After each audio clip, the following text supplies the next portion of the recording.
All right, everybody, welcome.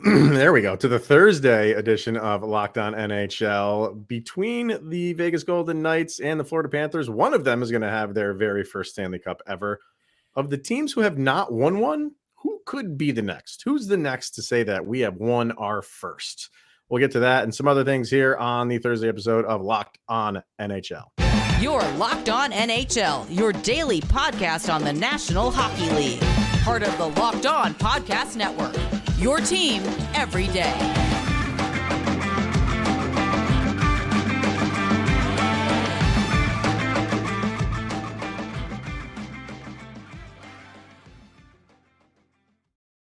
I am Chris Maselli from Locked On Lightning. He is Mr. Adam Denker. Thank you for tuning in and making it your first listen of the day. That is always appreciated. If you're following on YouTube, you can see what we're going to be talking about today. Off to the side on the rundown, we're going to get to those signings by the Blackhawks and the Kings. We'll discuss that pretty big trade between the Blue Jackets and the Flyers. But where we want to start, we got to start with the Stanley Cup, obviously, and a little bit different. Like I said in the beginning, whoever wins this thing, and this is not over. I know this is kind of, do you feel that way? Do you feel like this is not over yet? I know a lot of people maybe are thinking the way that Vegas has won, the Panthers just can't hang. I just don't feel that way. I feel like the Panthers have proven themselves with the competition that they have beat that this is not over yet. What do you think? I don't know, man. I mean, game one, we always kind of like to chalk it up as just getting those jitters out. Vegas has been here before. Off the top of my head, I'm not sure how many players are left over from that first Stanley Cup final team. I would imagine there's a good amount. Knowing it's Vegas, probably none. Probably like get rid of guys like weekly. The equipment manager. And when you look at Florida, kind of, a good number of guys that have never really been there before, but and not saying that they don't deserve to be there, but it's also one of those things. Let's face it, this is a team that nobody expected to go this far, and I think that to a certain extent, probably they didn't. So maybe you sometimes don't mentally prepare yourself for that.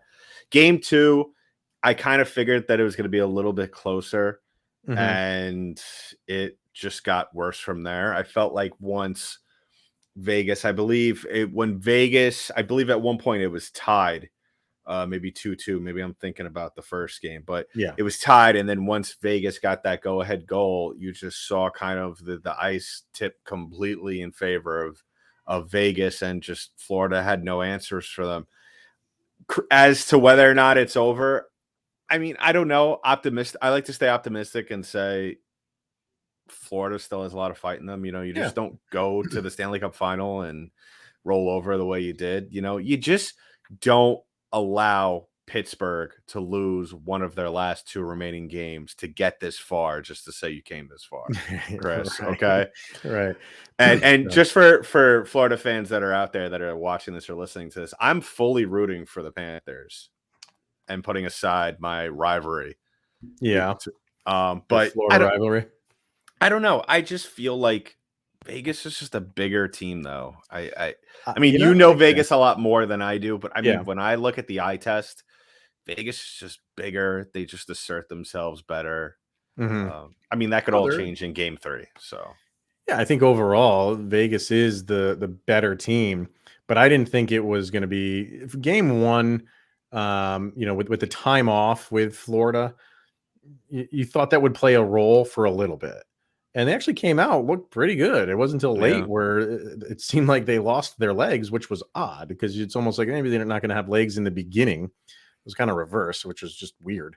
But no, I think, and we're recording this a couple hours before puck drop for game three. So we'll see how that goes. But no matter what the outcome of this Stanley Cup final, one of these teams is going to get thrown back into this list as never having won one yet. And, until one is crowned right now, there are 12 teams that have not won a Stanley Cup. So the team that does win, obviously, gets removed from this list. And we figured it would be kind of fun to try to guess on who's the next team to get themselves off of the never had won a Stanley Cup list. So here they are. You have Arizona, Columbus, Minnesota, Seattle, Winnipeg, Buffalo, Ottawa, Vancouver, San Jose, and Nashville. And yes, a handful of those teams have been to the Stanley Cup final. This is obviously teams who have never won one. So is there any that sticks out right at the top that, maybe not next year, but relatively soon, I think this team, you can check them off of this list? I think the easy one to check off right away, Chris, is probably Seattle. One of the biggest turn 180s that we've probably seen in quite some time from year to year. A team that I look at them. I thought they played very well. They just ran into a very good. I believe they lost to Dallas, if I'm not mistaken. Just ran into a very good Dallas team, and I just feel like maybe they're like a piece or two away from just getting that extra depth. And I think their goaltending situation is pretty decent to get them into a final and definitely compete and possibly even win a cup. As for the other teams, I don't know. I mean, a lot of these teams are kind of rebuilding or sort of in the middle. Buffalo seems a little enticing. Yeah. But I look at Winnipeg. I don't know what's going on there. They're kind of like in no man's land for me. They disappointed a lot of people this year. San Jose is rebuilding. Nashville, I don't think Nashville even knows what they want to do at this point, if they're rebuilding or still trying to get, to that end goal. Arizona, they may not even be in Arizona in the next 2 years. So that's a whole nother story. Right. Columbus, I like them on paper. It really all depends on if they could execute and if Mike Babcock doesn't, alienate the entire organization. Big F. Exactly. Yeah. So a lot of question marks with them, but I do, like I said, I do like Buffalo. I do like Seattle. Ottawa, they got to show me something. They're one of those teams. I think they kind of have to show me something, get to the playoffs first, and then maybe we'll start talking cup. What about you, Chris? Well, I think the easy answer is the team that doesn't win this. You can throw them, that's a cop out. It's such a cop out. But I mean, it's true. They're obviously two good teams. So removing them, I like your argument with Seattle. I didn't really give them much of a look just because I just feel like they're early, but you're right. Like they did have a pretty good turnaround. I don't know. We got to see how these off seasons go, obviously. Could they make that next step? I don't know. They have, when you're in the West for right now, you have some good teams that you have to compete with. It's true in the East too. I'm not, but are they going to be better than those teams? Obviously, Vegas isn't going anywhere. That's a tough team that you have to get through. And there's another team on this list in the West that I feel like could be a tough matchup for them, and that's Minnesota. Minnesota struggles to get out of the first round right now, but they try to put out the best possible team year. They're one of those teams that doesn't just phone it in the offseason. They have like a front office that makes moves, makes signings to try to better the team. Doesn't always work out, but the moves that they are making is with the mindset of this will make us competitive. And they're a tough team to face everyone. I mean, they go through their ups and downs, and they go through valleys during the regular season where you're like, they're done. And then they come out of it and they're playing much better. So if they can right that ship, just be more consistent, and bring in some guys, I'm sure like they're like everybody else where they have to make some pretty good signings and sign some guys, get some guys back. I think like they could be a pretty good opponent, but they, are they better right now than the top teams in the West? No. So same thing with Seattle. Really, same thing with all these teams. It's like I don't feel like any of these teams, this is going to happen anytime soon. Maybe Seattle. You kind of sold me on the Seattle thing. Maybe them, but you have to look at the teams that are kind of like on the upswing. Buffalo is on the upswing, but I don't think that's happened for another 4 years, maybe. I just think that they just have a long way to go to really be at the top of the East. The Sens, same thing with them. The Sharks, they're starting on the ground floor. The Predators, I agree. I don't know. Like, it's like they head in the right direction and then nobody wants to play there and they don't want to get traded. And so if you're making me do a top 3, I would say, man, I'm struggling because the top 2 for me are Minnesota and Seattle. And then the third team, man, I'll say I'll put Nashville in there because I feel like every once in a while they do, they when they have a good team, they have a really good team. Yeah. So that'll be my very good goaltender who I still think hasn't been. I still don't think we've seen the best out of him. I still think there's more.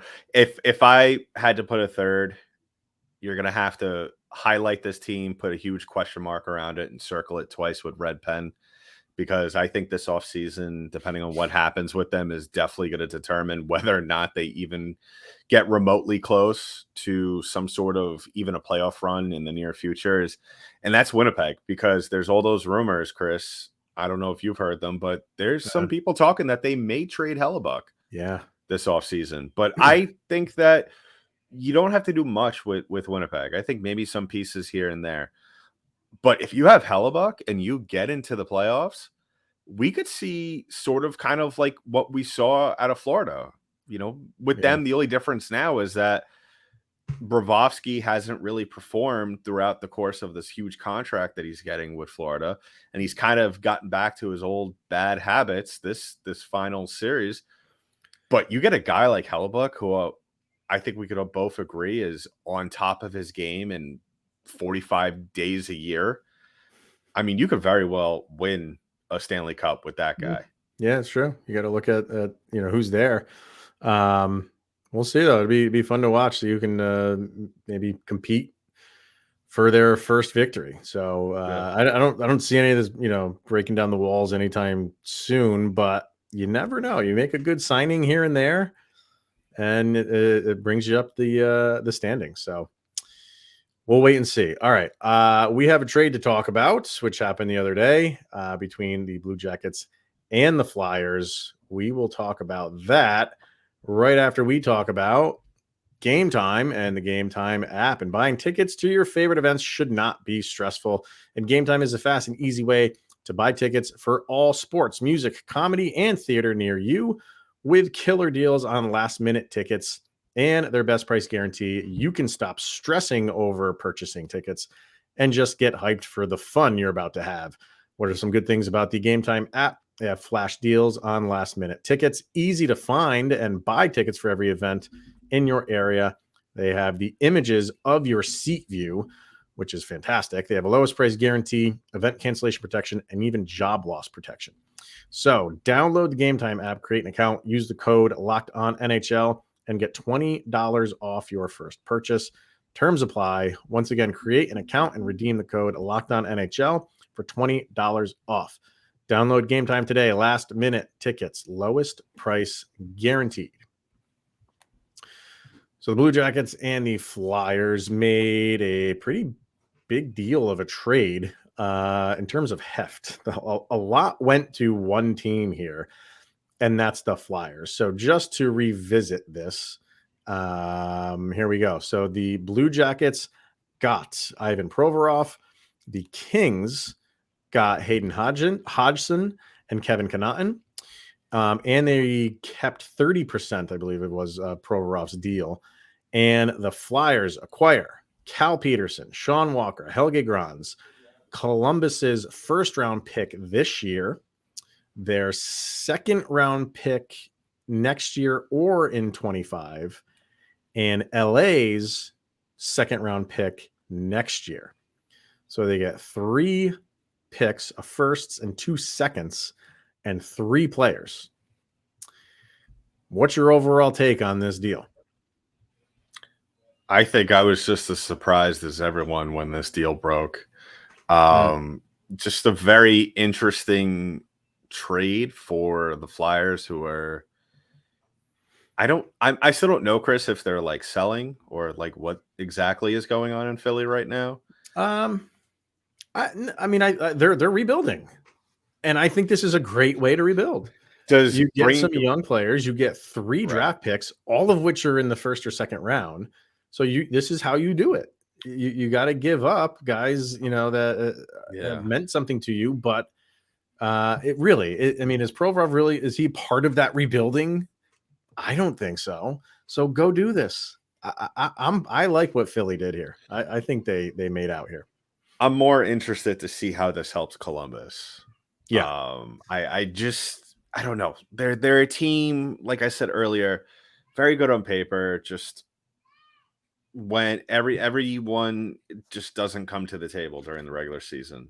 Mm-hmm. I had high hopes from this year with Patrick Laine and Johnny Gaudreau.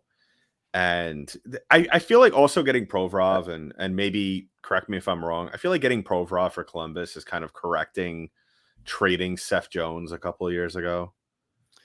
They need it. Yeah, That didn't help their team and on the defense. And I think Seth Jones is a good defenseman. I don't no, he think very he's, much is. I don't think he's worth what Chicago paid him. I think they overpaid for him, but I think you're plugging that hole that he left there, definitely. And they need defense. They have to have defense. So, but is this the guy? Is this the guy to kind of, like I said, plug that hole? I don't know. I don't think he's the difference between finishing in a lottery spot and making the playoffs. No, I don't think so either. I don't.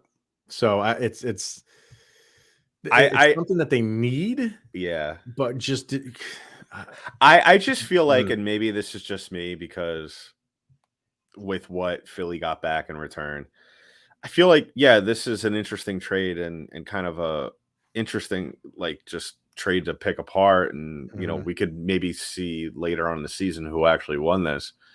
But I feel like the bigger story here really with this, and I feel like is going to be in the couple of weeks is, now that Philly got Peterson in this deal, what happens to Carter Hart? I mean, that probably is signaling some sort of trade, whether it be during the draft or I mean, they're afterwards. You heard it that they are pretty active in that they are trying to make that happen, trying to facilitate a trade for him. And hey, man, like if you're going to go down this road, go on, but you can't do this year after year after year where then you become Arizona, where you're just every year you're rebuilding. Like at some point you need to say like, okay, the rebuild starts here. And I'm sorry, guys, and I'm sorry, fan favorites. I'm not saying Provorov was a fan favorite. Maybe Carter Hart is a little bit more, but the guys that we can get things for, you got to go, because this is how you could, if you get that much of a haul for Provorov, what are you gonna get for Carter Hart? Yeah, Go for it. Get younger, get prospects, get picks. But it has to start now, and you have to make those picks work. And you can't do this year after year after year. You go all in on trading and bringing in picks and prospects now and let them develop. That's what you got to do. I feel like, though, looking at Columbus and Philly's rosters, they're kind of in the same situation where, like, I mean, you said they were in a rebuild, which I don't know. I mean, looking at this roster, I still think Philly is a very good team on paper, kind of in the same boat as Columbus. Now I'm starting to sway, Chris. Now I'm starting to sway into the realm of maybe Philly, maybe they won. Maybe they won this trade, because now you could easily, if everybody comes to the table next year, with Joel Farabee, Kevin Hayes, Owen Tippett, Scott Lawton, Sean Couturier, Travis Konechny, so on. The list goes on. Yeah. And you get rid of Carter Hart, and Cal Peterson is able to perform because I liked how he played in LA. You could make the playoffs. You could sneak in. And on top of that, now you have draft picks. Yeah, that's the key right there. Yeah. Is getting draft picks. And now you have 2 first-round picks. What are they picking? Like 8 or 9? something don't like they have a that. top Yeah, 10 pick? I think the I top 10 believe. pick. Now they got the 22nd pick. Like that, and this is a good deep draft. This is like at 22, you can definitely get a player that will help you. Yeah, Not immediately, but maybe in a couple of years. But that is what you're planning for. Clearly, that's what you're doing here when you're making that deal and getting back what you got back.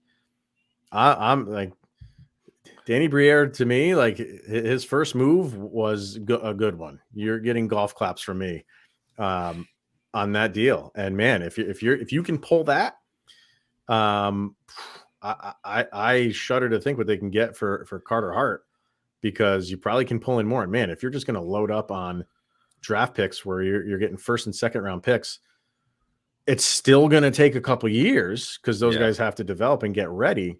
But you are heading in the right direction. So it's going to be growing pains, and it's going to suck for Flyer fans. No, I don't think they're going to be touching the playoffs next year. I know, not with the way the East is right now. No. I mean, then again, who knows? Maybe Boston falls off a cliff this year. Yeah, but there's other teams ready to take that spot ahead of Philadelphia. Yeah, like Tampa Bay, and that's it. And that's it. Yeah. So we'll see where this goes and what other moves the Flyers have up their sleeve. But if you ask me, I think it was a good deal by them. A couple teams did make some signings, and that is the Blackhawks and the Kings. So we'll talk about those in a second. But first, we're going to hear from Birddogs, and we've been talking about these for a while. Are you wearing your Birddogs right now? I am not, but I have my Yeti somewhere around here. I think it's in my work bag, but I take that thing everywhere. Chris, tell them how they can get a Yeti. You can get a Yeti. Well, first of all, let's talk about Birddogs and what they are. Birddogs, I mean, they make you look good. I don't need to look any better than I am. I'm in my 40s. I don't care about how I look anymore. You're New York City, born and raised, so you got to walk around with style. Listen, when the sky is yellow and red like it was yesterday, you got to look good. And Birddogs can make that happen. Birddogs stretch khaki shorts are designed to fit slimmer through the thigh and leg, giving you a truly sculpted look. Who doesn't want to have a sculpted look? And Birddog shorts do the exact same thing as Lululemon, but fit way better. And they fit better than regular shorts that are made of stiff, restricted cotton. Birddogs fixed that issue by inventing cloud knit fabric that looks just like khaki, but stretches so you get a way slimmer fit without having to sacrifice on movement. And they use the anti-stink sweat wicking fabric that keeps you cool and dry all day long, even in that Mars air in New York City. And Mr. Denker mentioned that Yeti style tumbler. You can get that bad boy. You go to birddogs.com/LockedOnNHL, enter the promo code LockedOnNHL, and you get your shorts or your pants, whatever you ordered, and the free Yeti style tumbler with your order. Once again, birddogs.com/LockedOnNHL. You won't want to take your Birddogs off. We can guarantee you that. All right, last bit of stuff to get to. The signings, understandably so. The season's not officially over, with the exception of 2 teams. But for 30 teams and 30 fan bases, we're just waiting for the official start of the offseason. So signings can start happening and trades can start happening. Well, trades have happened, but more to notable trades and UFA signings and everything. But the Chicago Blackhawks and Los Angeles Kings been active so far. They did. They both made a couple of signings for the Blackhawks. It was Andreas Anthony signed a 2-year, $8.5 million contract. And for the Kings, you have Vladislav Gravikov, who signed a 2-year, I just have the AAV in front of me. It's a 5.87 AAV. So multiply that by times 2, and that's what he's got. So it's like 11 and change or something. Did you think this does anything to those first couple signings? Everyone always looks at those if they're meaningful. I'm not saying like, your guys that signed for a couple $1 million or something like that. when you get like salaries like this, and you always hear like, oh, does that set the market? Do you think these two deals do anything to what the market is, knowing that this cap is only going up by $1 million next year? I hope it doesn't, because there's, at least for my Lightning, and I'm sure there's other teams as well. A lot of teams are almost dreading the UFA period to start because of some of the deals that may happen over the course of the next couple of weeks and months. And I like the Garakov signing. I think in today's NHL, and not to go back and constantly talk about the Lightning, but I think the last 3 Stanley Cup runs prior to this year showed kind of like the formula, the way how you want to stack up on your third line forwards, your depth, and at the trade deadline, Garakov was one of the guys that a lot of teams were trying to get, Tampa Bay included. And these are the guys, other than your superstars, I think in the long run, teams are going to prioritize and pay. I feel like in a league now, we were talking about the draft before, how this year is going to be deep. I feel like personally, every year for the most part is very deep. I feel like in this league, you could kind of get away with a 2 goalie system because, there's a lot of talented goalies out there. There's a lot of talented defensemen out there. But it's really hard to find that depth forward, especially on a third line. And Garakov checks off the box for you. He could do a little bit of everything for you, especially play physical in today's very fast-paced NHL. So I think we're going to start to see a trend at least. We may not get 2x5 for every guy that comes into the free agency pool, but we may see something along the lines of that. We may see something where guys are going to prioritize money over short-term deals. Like you said, the cap will not go up that much, but in the coming, nobody really wants to get locked into an 8-year contract when eventually your deal is going to look like you're getting underpaid. You mentioned nobody wants 8-year deals. Tell that to Montreal. Yeah. And the Cole Caulfield signing, that I got to say, that surprised me a little bit. Not the term. I mean, if you want to lock him up long term, obviously you have faith in the guy.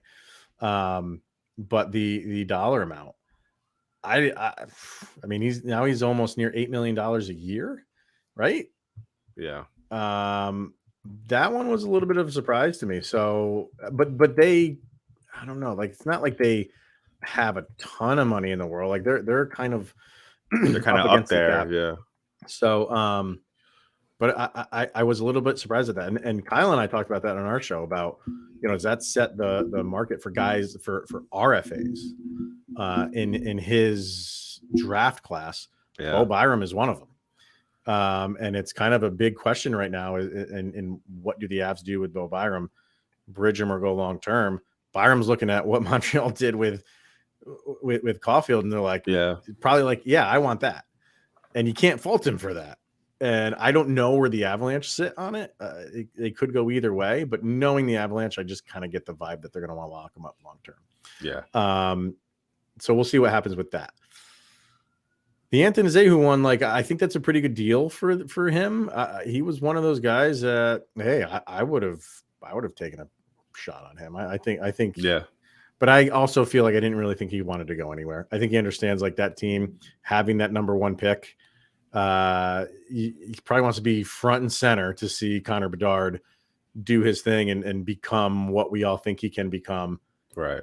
Don't fault him for wanting to be a part of that, even though it might be some growing pains for another year or two before you really start making some headway. But then he needs to sign another deal because he only signed a 2-year deal. So it's kind of like, all right, and then he's an unrestricted free agent again. So one of those things where it's like, I'll hang around for 2 more years, go draft this guy, go make some other moves. I'll be here along the way. And in 2 years, let's reevaluate and see where we're at. I think you're going to see a lot of guys, Chris, in the near future kind of go the way of what we kind of saw from, like, remember Thomas Vanek, where it seemed as though he was on like a different team every 2 years, just signing these very short contracts, obviously for different reasons. But I think that's what we're at right now with the NHL. I think until we see significant movement, and to kind of backtrack real quick with what your talk about Cole Caulfield. I just think that teams like Montreal, teams like Dallas, they know that eventually these guys are going to be in the prime still of their careers when the cap does make some serious headway. Right. And they don't want to get stuck having to outbid another team where, you know what, let's give these guys the length, because in the long run, as that cap continues to rise, as these guys continue to develop, I think we're going to see as those being absolute steals. And I think that's the way teams are kind of viewing it. I mean, going back to the Lightning again, they did that with Anthony Cirelli. They did that with Mikhail Sergachev. They did that with Nick Paul. You know, right now it's a little uncomfortable for teams like Tampa Bay, teams like Montreal up against the cap. But in the long run, you're going to make out like bandits. Well, that's what you do. Like you lock him up long term with hopes that he turns into exactly what you're expecting him to be. And then when the cap goes up in a year, now and if he has so let's say like in 2 years, he becomes exactly what you're expecting him to become. Yeah. Now you have 6 years of him at that number, and with the cap going up, looks like a bargain. Yeah. But it's a chance right now. It's a chance that you're taking in doing that because he has improved, but he's young. So you don't expect him to be where he's his full potential right now. You got to wait and see if that happens. And that's the risk reward that you're taking by doing a long-term deal. Because if he does, and I would expect him to fully develop into what they expect him to. Yeah. For 6 years, 5 or 6 years, you're getting him at that number when the cap seems to be going through the roof after next year. Yeah. So that's the game you play. That's the business. It's fun to watch. So, all right, we're going to wrap it up there. And enjoy. By the time you're listening to this, maybe you've already watched Game 3. So hopefully it was enjoyable. And we'll be back next week. Will the series be wrapped up by then? We shall see. And we'll have who knows what to talk about because the offseason maybe will be underway by then. And we'll have some more moves to talk about. Until then, thank you for tuning in, making it your first listen of the day. We always appreciate that. And he is Mr. Adam Denker from Locked On Lightning. I'm Chris Maselli from Locked On Avalanche. We'll see you guys next week.